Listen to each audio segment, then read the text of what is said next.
आज मैं इस वीडियो में 16 सोमवार व्रत से जुड़े हर वो चीज़ को बताने वाली हूँ जो यहाँ पर लिखा गया है, तो आप इस वीडियो में आखिरी तक ज़रूर बने रहिए। हमारे सनातन धर्म में सातों के सातों दिन जो हफ्ते के होते हैं, कोई न कोई एक देवी देवता को समर्पित है। तो वही दिन सोमवार का दिन माना जाता है हमारे भोले बाबा महादेव के लिए। तो महादेव से जुड़ी इसमें हर एक जानकारी देखेंगे, साथ ही 16 सोमवार व्रत की जानकारी देखेंगे कि ये व्रत आखिर क्यों है ख़ास और इसके हर नियम को। तो आप वीडियो में आखिरी तक जुड़े रहिए, और अगर आपने अभी तक मेरे चैनल को सब्सक्राइब नहीं किया है तो मेरे चैनल को सब्सक्राइब कर दें। सबसे बड़ी बात तो यह है कि लोग समझते हैं 16 सोमवार का व्रत लोग मनचाहा वर प्राप्ति के लिए या सुयोग्य व्रत के लिए रखते हैं, लेकिन ऐसा नहीं है। 16 सोमवार का व्रत पति की लंबी उम्र के लिए, संतान प्राप्ति के लिए और अलग अलग मनोकामना के लिए भी रखा जाता है, और इससे बहुत सारी लाभ भी प्राप्त होती है। इस व्रत को न सिर्फ महिलाएं बल्कि लड़कियां, पुरुष सभी रखते हैं। ये व्रत का हर किसी के लिए अपना अलग अलग नियम होता है। इस व्रत से जुड़ी बहुत सारी जानकारी दूंगी, जैसे इस व्रत को कब रखना चाहिए, इसका उद्यापन कैसे करना चाहिए, हर एक चीज़, उपवास में कब क्या खाना चाहिए, किस तरह से रहना चाहिए। तो आप इस वीडियो को आखिरी तक ज़रूर देखिए। 16 सोमवार का व्रत भगवान भोले बाबा को समर्पित है, और यह व्रत से मनचाहा वर के साथ साथ आप अगर इस व्रत को सच्चे हृदय से रखते हैं तो आपको 16 सोमवार व्रत के आखिरी तक आपको हर वो चीज़ मिल जाएगी जो आप मांगना चाहते हैं या जो आप सच्चे दिल से मांगते हैं। तो सबसे पहली बात यह है कि 16 सोमवार व्रत हमें कब से करना चाहिए। तो सबसे अच्छा दिन अभी लगने वाला है सावन का। आप सावन के पवित्र महीने से 16 सोमवार व्रत की शुरुआत कर सकते हैं, या माघ महीने से, कार्तिक महीने से। ये सभी ऐसा महीना है जिसमें आपको 16 सोमवार व्रत का संकल्प लेना चाहिए। और अभी सावन के महीने जो भगवान शिव को समर्पित है और उनको पसंद है, आप इस महीने में 16 सोमवार व्रत पहली सोमवार से स्टार्ट करेंगे तो ये बेहद ही शुभ माना जाएगा। दूसरी जानकारी यह है कि इस व्रत में क्या खाते हैं और किस टाइम खाते हैं। आपको पूजा करने के बाद खाना चाहिए, और पूजा इसमें प्रदोष काल में आप करेंगे तो ज़्यादा बेहतर माना जाएगा। और बहुत से लोग जॉब में होते हैं या उनको काम होता है तो प्रदोष काल में पूजा नहीं कर सकते, तो आप सुबह के समय पूजा करके आप पूजा के बाद भी कुछ फल खा सकते हैं। और यदि आप संकल्प लेते हैं कि इस व्रत में आप कुछ नहीं खाएंगे तो इस व्रत को आप निर्जल रख सकते हैं। पर अगर आप ऐसा नहीं कर सकते तो आप इस व्रत में एक टाइम का भोजन कर सकते हैं शाम के समय, या पूजा के बाद फल खा सकते हैं, और रात्रि समय में आप मीठा खा सकते हैं। इस बात की जानकारी दे दूं कि इस व्रत में नमक वर्जित है, तो आप नमक का सेवन बिल्कुल भी ना करें। इस व्रत में आप मीठा ही खाएं। तीसरी बड़ी जानकारी यह है कि इस व्रत में आप जिस भी टाइम पूजा करते हैं, ध्यान से सुनिएगा कि आप जिस भी टाइम पूजा करते हैं उसी टाइम में आप पूरे 16 सोमवार का व्रत करेंगे। व्रत के साथ साथ जब आप उद्यापन भी करेंगे तो उसी टाइम में करेंगे जिस टाइम में आप पूजा करते हैं। आप एक टाइम सेट कर लीजिए जिस टाइम पे आपको पूजा करना है, चाहे वो प्रदोष का काल हो व सुबह का समय। आप उसी टाइम पे हर सोमवार की पूजा करें, और उद्यापन भी आप उसी समय पर ही करिए। भगवान शिव को जब आप भोग लगाएं तो उस भोग को कुछ इस तरह से नाप कर लगाएं कि उसका एक हिस्सा भगवान शिव के लिए हो, दूसरा हिस्सा आपके परिवार के लिए और तीसरा हिस्सा खुद के लिए हो। उस भोग का आप इस तरह से लगाएं।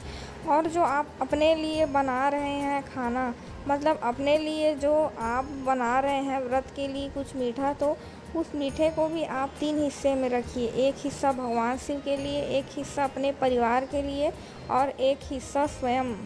अगली चीज़ यह है कि जब भी आप व्रत रखेंगे सोमवार को, उसके एक दिन पहले यानी कि रविवार को आपको मांस मदिरे का सेवन नहीं करना है। वैसे तो आप पूरा 16 सोमवार तक, मतलब 4 महीने आपको मांस मदिरे का सेवन नहीं करना चाहिए, पर आप करना चाहते हैं तो आप बेशक कर सकते हैं। पर सोमवार के एक दिन पहले, मतलब जिस दिन आप व्रत रखेंगे उसके एक दिन पहले आप तामसीन चीज़ों का सेवन बिल्कुल भी ना करें। अब देखते हैं कि उद्यापन आपको कब करना है। तो 16 सोमवार कंप्लीट होने के बाद 17वें सोमवार को उसी समय पर, जिस समय पर आप हर सोमवार की पूजा किया करते थे, आपको सेम उसी समय पर उद्यापन करना है। ये उद्यापन आप मंदिर में, खुद के घर में कर सकते हैं, पंडित को बुलाकर कर सकते हैं। इस दिन आप 16 जोड़ों को बुलाकर भोजन करा सकते हैं, और अगर आप ऐसा नहीं कर सकते तो एक जोड़ा ब्राह्मण का बुलाकर आप अपने घर में उद्यापन कर सकते हैं। साथ ही आपको इस समय पर सीधा निकालना चाहिए और आपको ब्राह्मणों को दान करना चाहिए या गरीबों को। इससे जितनी भी दरिद्रता है वो दूर हो जाएगी, और सच्चे हृदय से आपको भगवान शिव से वो चीज़ों को मांगना चाहिए जो आप चाहते हैं। अब देखते हैं 16 सोमवार व्रत की पूजा विधि। सबसे पहले व्रत का संकल्प धारण करें। इसके लिए आप हाथ में जल, अक्षत, पान का पत्ता, सुपारी और कुछ सिक्के लेकर के संकल्प लें। इसके बाद सभी वस्तुओं को भगवान शिव को समर्पित कर दें। अक्षत, फूल लेकर दोनों हाथ जोड़कर भगवान शिव का आवाहन करें। इसके बाद सभी चीज़ों को भगवान शिव को समर्पित कर दें और भगवान शिव पर जल चढ़ाएं। आप जब पूजा करें तो सबसे पहले भगवान गणेश की पूजा करें, उसके बाद आप भगवान शिव की पूजा करें, साथ ही माँ पार्वती की पूजा करें। आपको बता दूं कि जिस तस्वीर की आप पूजा करेंगे उसमें पूरा शिव परिवार, मतलब भगवान शिव, माता पार्वती, कार्तिक, गणेश, हर चीज़ की तस्वीर होनी चाहिए। आप ऐसे तस्वीर को चौखट के ऊपर रख कर पूजा करें। साथ ही आप मिट्टी का इस तरह से शिवलिंग बना करके पूजा करेंगे तो और भी बेहतर माना जाएगा। आप इस दिन दान दक्षिणा ज़रूर करें। आप मंदिर में पूजा करना चाहते हैं तो मंदिर में भी जा कर के आप पूजा कर सकते हैं। इस दिन आपको जब व्रत रखेंगे तो आपको दिन के समय नहीं सोना चाहिए, कोप नहीं करनी चाहिए, किसी की बुराई नहीं करनी चाहिए, जीव जंतु को बिल्कुल भी नहीं सताना चाहिए, ना सिर्फ इस दिन बल्कि आप हर रोज़, क्योंकि ईश्वर सब देख रहा है। इस व्रत वाले दिन आपको ब्रह्मचर्य का पालन करना चाहिए।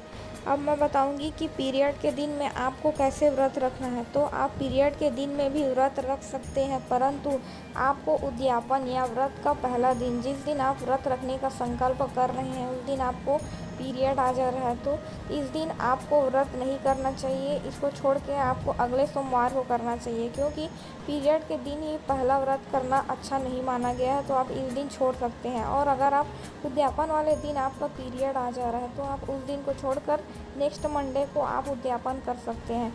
साथ ही बहुत से लोग अगर ये सोचते हैं कि वो पीरियड में है और वो पूजा नहीं कर पाएंगे तो आप उस दिन छोड़ सकते हैं। बहुत सी जगहों पर या बहुत से लोग ऐसे व्रत रखते हैं कि जिस दिन उसको पीरियड आता है वो व्रत करते हैं, परंतु उस व्रत को गिनते नहीं, क्योंकि 16 सोमवार का व्रत कंटिन्यू किया जाता है, एक भी सोमवार को नहीं छोड़ा जाता। तो आपके घर में जैसा भी मान्य है आप कर सकते हैं। आप पीरियड के दिन में भी व्रत रख सकते हैं, उसको गिन सकते हैं। पर बहुत से लोग ये सोचते हैं कि उस दिन पूजा नहीं कर पाएंगे तो व्रत को गिनने का क्या मतलब, तो उस दिन व्रत ज़रूर रखते हैं पर उनको गिनते नहीं। उम्मीद कर रही हूँ कि आपको ये समझ आ गया होगा। तो आपको मेरी मेहनत और मेरी वीडियो अच्छी लगती है तो मेरे चैनल को सब्सक्राइब ज़रूर कर दीजिए और कमेंट्स बॉक्स में लिखिए ओम नमः शिवाय या हर हर महादेव। धन्यवाद। राम राम। ओम नमः शिवाय।